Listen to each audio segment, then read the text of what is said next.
అట్లాంటి మాటలు మాట్లాడి వీళ్ళని పిలుచుకొని బ్లాక్మెయిల్ చేసే వాళ్ళు ఉన్నారు. పబ్స్లలో ఎక్కువ జరుగుతూ ఉంటాయి ఇలాంటివి. ఓకే. నెక్స్ట్ హస్బెండే లేకుండా హస్బెండ్ ఉన్నా కూడా ఇంకొకటి ఉంటుంది. పబ్ వాళ్ళతో వీళ్ళకంటే ఒక అండర్స్టాండింగ్ కూర్చోపెడతారు.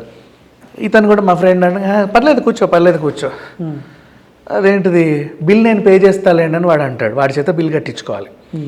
వీళ్ళిద్దరు కలిసి 3,500 4,000 వర్త్ షార్ట్స్ తాగుతూ ఉంటారు. బిల్లు 70,000 అవుతుంది. ఓకేనా, వాడు కడతాడు. రిచ్ ఫుడ్ అన్నీ ఆర్డర్ చేస్తారు. కానీ వీళ్ళు నిజంగా మందు తాగట్లా, మనుషులే తాగుతున్నారు. అటు వెళ్ళిన తర్వాత బార్ కౌంటర్ వీడు వెళ్ళిపోయిన తర్వాత కౌంటర్ దగ్గరికి వెళ్ళి వీళ్ళ కమిషన్ వీళ్ళు తీసుకొని మిగతాది అక్కడ పే చేయడం. నిన్ను తాగించడమే డ్యూటీ. ఇదొక బిజినెస్. ఇవి గోవాలో ఎక్కువ జరుగుతూ ఉంటాయి. ఒంటరిగా నిలబడి నేను చూసి ఈ అని పల్లిగిలిస్తుంది. అబ్బా అసలు వీళ్ళు అందరిలో నేనే అందగాడినేమో, నన్ను చూసే నవ్విందని చెప్పి వీడు వెళ్తాడు. వెళ్ళిన తర్వాత కూర్చోబెట్టి ఆమె తాగుద్ది, నువ్వు తాగుతావు. తను తాగేవన్నీ డిఫరెంట్ ఏవో చెప్పుద్ది. అందులో 7,000 8,000 నాకు ఇవే కావాలి అని వీడు తాగిస్తూ ఉంటాడు. బిల్లు 1,00,000 అవుతుంది. నువ్వు వెళ్ళు, మీ హోటల్ ఎక్కడ, సరే నేను వచ్చేస్తా ఇవన్నీ సర్దుకొని అని చెప్పేసి వీడు వెళ్ళిపోతాడు. నెంబర్ కూడా ఇచ్చేస్తుంది హ్యాపీగా. ఓకే. బార్ కౌంటర్ దగ్గరికి వెళ్ళి 1,00,000 బిల్ అయింది కదా, 40,000 నీకు, 60,000 వాడికి బిల్ చేసినందుకు. ఓకే, ఈ అమ్మాయికి ఇస్తారు.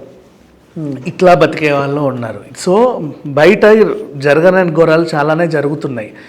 ఎప్పుడో మనకి తెలిస్తే తప్ప ఓహో ఇంత జరుగుతుందా అని తెలుస్తుంది. కానీ నేరాలు తరచూ జరుగుతున్నాయి. ఇప్పుడు ఇట్లాంటి వాళ్ళు ఇంకా చాలామంది ఉండొచ్చు ఇలాంటి యాప్స్లలో కానీ డిఫరెంట్ ఆన్లైన్ సైట్స్లలో కానీ. ఇప్పుడు వీళ్ళు ఒక మార్గాన్ని ఎంచుకున్నారంటే వీళ్ళలాంటి మార్గాన్ని ఎంచుకుని ఇంకా చాలామంది ఉన్నారు.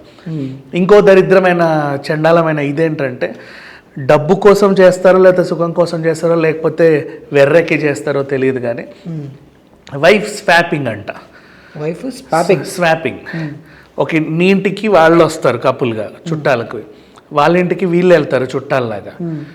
కానీ అక్కడికి వెళ్ళిన తర్వాత జరిగేది వీళ్ళ హస్బెండ్తో ఆవిడ వెళ్ళదు, వాళ్ళ హస్బెండ్తో ఈవిడ వెళ్ళదు, మళ్ళీ తర్వాత వచ్చి ఆవిడ ఇళ్ళకి వాడు వెళ్ళడం. ఇది ఇప్పుడు క్రైమ్ లాగా ఇంకా ఏది బయటికి రాలేదు కాబట్టి తెలియదు. కానీ ప్రజెంట్ అయితే ఇట్లా వెళ్ళే వాళ్ళు కూడా అదే అంటే యాప్స్లలో. సో బోల్డ్ అంతమంది ఈ మధ్య కాలంలో ఇట్లాంటిది చెడలవాట్లకి బానిస అయిపోతున్నారు.